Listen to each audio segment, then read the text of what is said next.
ABC News edited that interview to make the president look better.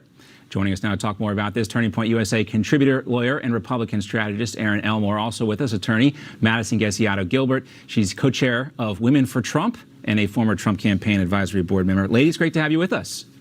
Thank you. Good to be with you. So, I read this report. I'm a little skeptical because it still looks so bad. But Erin, ABC News is accused of editing Joe Biden's interview. And if that is the case, again, my assessment that they failed. If their attempt was to make him look better, he still looked pretty bad. Yes, and I know that people in the Senate are asking for the undoctored or unedited tapes to try to ascertain his fitness, perhaps for 25th Amendment purposes. And I just ask anyone in the mainstream media, why are you covering for this man? Everyone knows what is going on, and his family really does have an obligation to speak up. But the bigger problem for our nation is, who's the president then? We have Kamala and very likely Nancy Pelosi as the vice president unless extreme measures are taken. What's better? We have 3 more years of this absolute hell. We better pray as conservatives that in the midterms we flip the House, we get the Senate.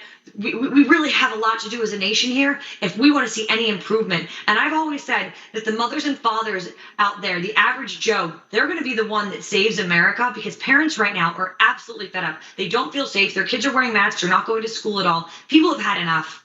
Yeah, and Madison, what did you think of those poll numbers? Most Americans now believe that Joe Biden will not finish out his first term. I think, there were a lot of folks that felt like that before. But now watching his party and even the media kind of turn on him, it seems like even more likely, I guess.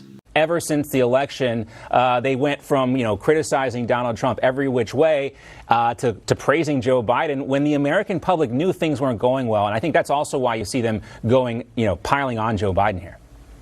Look, they have egg on their face. There's no doubt about it. But yes, the ratings are terrible. The numbers speak for themselves. This was such a tragedy of epic proportions that CNN and their comrades knew that it could no longer be about pronouns or platitudes or a new rainbow flag. There were people that have died and lost their lives. We have to worry about women and children instead of virtue signaling. And I think they realize this is one of those moments where, as a country, this looks bad no matter if you're a Republican or a Democrat or somewhere in the middle. And they knew that they had to hold Joe Biden's feet to the fire or have absolutely no shred of credibility. Yeah, well, we're also going to look to see what happens.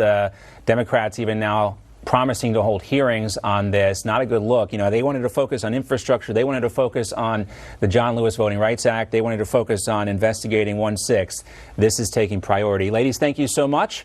We aren't sure if we'll see it because we got President Biden speaking at 1 o'clock, but hopefully we will get back to Erin and Madison. They are scheduled to come back with us. So until then, ladies, thank you so much. We can't go with Meme Team. This is a family program, and Suraj had one that was a little too edgy. We'll save it after hours. Yes, have to kick in. We'll save it for the Habibi Power Hour, maybe some other time. All right, Erin, next to you. What do you got? All right, so it's a Joe Biden joke, like they all are. Oh, I thought I wasn't allowed to use this one. Just kidding. We went with this one, I guess. Okay, I love when you guys surprise me. First of all, the Baxter-Sis is just funny. My Richard Ratboy one. You've been charged with murder. How do you plead? Your Honor, that was 5 days ago. When Biden in his recent George Stephanopoulos interview was asked about what happened with the people clinging to planes and the packed airplanes and the terrible situation in Afghanistan, he said, that was 5 days ago. So I say, you beat your wife. That was 5 days ago. You shoplifted. That was 5 days ago. You stole a bunch of drugs. That was 5 days ago. Right. It doesn't matter if it was just 5 days ago. I use the same one too, and I always ask my wife if I can go fishing or play golf, and she said she just did. I was like, but that was 5 days ago. Anyway, all right, Madison. You and Joe have something in common. Yeah. We also saw too, Erin, how the press corps fell all over themselves to pursue every rumor and innuendo about meetings with Donald Trump Jr. And Russian adoption advocacy of people, and that stuff gets all blown out of proportion. But the job of the press corps is to hold the president accountable, and they didn't do that really for the first 6 months of this administration. I mean, they're complicit with cover-up, to be honest. And look how they treat Hunter. If that was one of the Trump children, they would all be in prison. He, I think, bought an illegal gun, disposed of an illegal gun, lied on the gun application, has cavorted with ladies of the night, and conducted himself in the usage of illegal drugs. And now this is the American dream. He's a famous painter, and I'm sure the mainstream media loves that. Yeah, and I have to imagine this is going to hurt Hunter Biden's art sales coming up here. But Madison, we're going to give you, hurt those, I'm sure. we're going to give you the last word on this one.